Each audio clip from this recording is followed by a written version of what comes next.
राम राम मंडळी आज भुईंजकरांचं भव्यदिव्य ओपन्स मैदान पार पडतंय।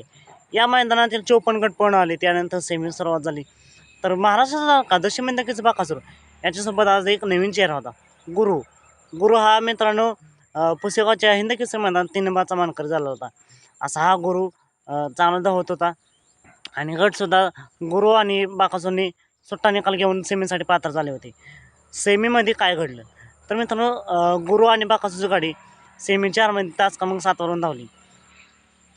तर ही जोडी पळत असताना याच सेमीमध्ये बाकासूरचा भाऊ, ज्याने पेडगावचं मैदान सलग 2दा हिंदकेसरी झाले, कोरेगावचे हिंदकेसरी झाले, असा राजधानी एक्सप्रेस बलमा।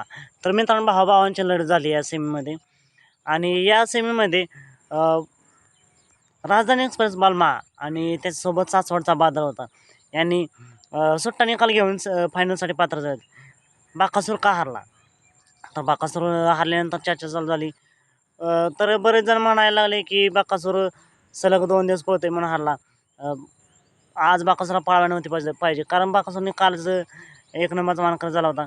तर मित्रांनो, यावरती तुमचं मत काय आहे कमेंट करून नक्की सांगा। पण मित्रांनो, जर तुम्ही हा सेमी पाहिला तर बाकासूर आणि गुरु धावत असताना बाकासूर आणि गुरु धावत असताना गुरु तासामध्ये गेलेला आपल्याला पाहायला मिळतोय। त्यामुळे कुठेतरी गाडीला स्पीड कमी झालं, आणि कारण बाकासूर असा आहे की त्याला कधी पण पाहावा, कुठे पण पाहावा, तो पळतोच। पेडगावला आपण पाहिलंच, सलग 2 दिवस 1 नंबरचा मानकरी झाला होता, पहिल्या दिवशी उजवीने तर दुसऱ्या दिवशी डावीने। असं मित्रांनो, खेळ आहे, खेळात काही करू शकतो। आणि मित्रांनो, जर तुम्ही पाहिलं बाकासूर पब्लिकने सुद्धा 1 नंबर लावतोय, पब्लिकचा ओरिजिनल मित्र आहे, पण बाकासूर डावीने लागायला पाहिजे होता। यावरती तुमचं मत काय आहे कमेंट करून नक्की सांगा। बालमाला आणि बादलला फायनलसाठी मनापासून खूप खूप शुभेच्छा।